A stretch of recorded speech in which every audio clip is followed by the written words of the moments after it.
Right, let's look at another scenario of when you may qualify for the innocent spouse relief. That's this. Yeah, my ex lied. So basically, it's that if your ex lied on your taxes and you file jointly, and do you still own the tax? So let me explain this to you. So, for example, even if you split up with someone, right? And later you may find the IRS that want you to pay for your ex lies, right? So I know this is like a nightmare scenario because you may think, well, when you split up, when you like officially separated, like everything is done and settled. But this happens all the time. And when couples find like joint taxes returns and then you know what?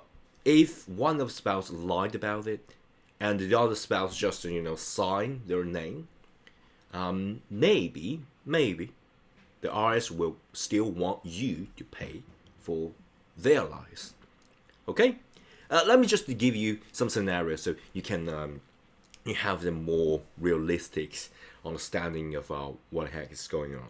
Okay, so for example, let's paint a picture. You and your ex, let's call the ex, I don't know, some Taylor, right? The ex is called Taylor, right? So you used to find jointly because you were a couple before, right? So basically, Taylor handles all the paperwork, right? And told you, don't worry, dear, I got all sorted, right? And then you know what? He just asked you to sign something here. Say, I will handle everything. It's too complicated for you, dear. Right? Some typical ex move, right? And then you know what? You sign it. You sign your name on it. They don't worry about it. And a few years later, maybe it's still fine. Okay? But a few years later, after breakup, you still got letter from IRS. And the IRS may, the letter just in plain English, that we found some false business deductions. Maybe your ex own business, right? So basically, you are liable to like own thousands in back taxes as well as the penalties. Okay, but here's the thing: you're innocent. You had nothing to do with it. You didn't even know or you didn't even see these numbers in the first place. You just signed your name to find the joint return. But in the eyes of IRS, you're right now still liable for those tax, even though after you break up. Okay? So the core problem is fine jointly. As I said countless times, fine jointly can have a lot of benefits, but also it can have some of the complications. So something like this, if your ex lied. Okay? So basically, IRS treat you and your spouse as one taxpayer. I mentioned this before, it's really important. So basically, that means both of you are 100% responsible for any tax interest penalties, even only one person caused the mistake. Okay? That's just like an oversimplification, but that's the rule. Okay? So, even after divorce, IRS can still come after you for your ex's lies. This is where I said Form 18857 comes in, because this is like a request for innocent spouse relief. Okay?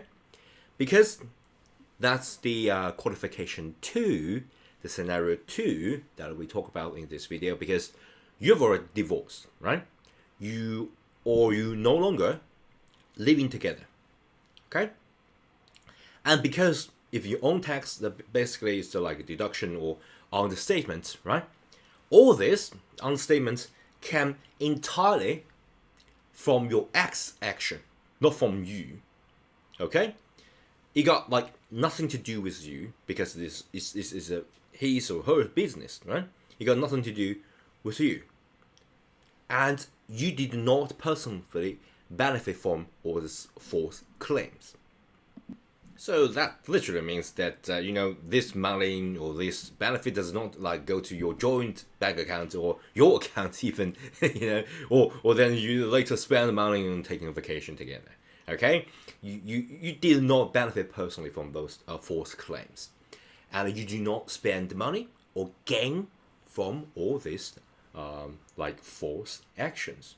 Okay, so basically, if you want to use this request for innocent spouse relief, the IRS will review. Okay, that's the reason this form 8857 is so complicated and got so much of the explanation to do, because IRS will personally review both your financial record and your personal situation. So it's like a case by case scenario. They need to make the fundamental call, and they have to agree with your side of the story, right? Because if they agree, they will split their liabilities. So basically, your ex get the bill, not you. Okay? But it's a very delicate issue that they have to decide case by case scenario. So basically, what are you trying to prove here? Is that you want trying to prove to the IRS that by filing this form 8857, that you're providing information to the IRS. Say, hey, I know that it sounds fishy, right? It sounds that I know you treat me and my ex as like a one entity, and then you may think that I'm still responsible for that. But here's the thing: let me explain. Here's my side of the story. This is what is going on beneath all this like one entity hood.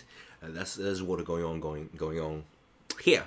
Okay, you want to tell the inside story, and the general rule of thumb is that you're providing a lot of details, you're providing a lot of explanation that hey, for example, you say that there's like a business like involved penalty and involved like own tax here, but you know what? That's my ex business. This is not my business. Okay.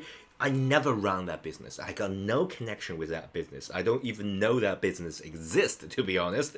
Because you know what? I am I work in completely different field, and I never ask anything about the business. I never I never have any roles in that business. I never look at their accounting book and all that, right?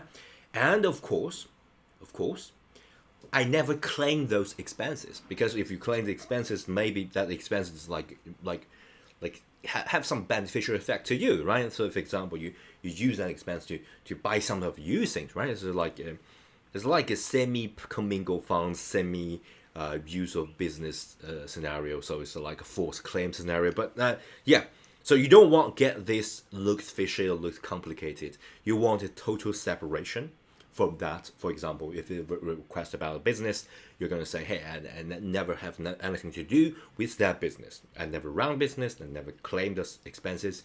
You know what? If there's money involved, I've never personally touched that money before. Okay? I got no connection. Okay? And you may expect some of the scenario if you file that correctly, and normally IRS, come on, they're pretty busy.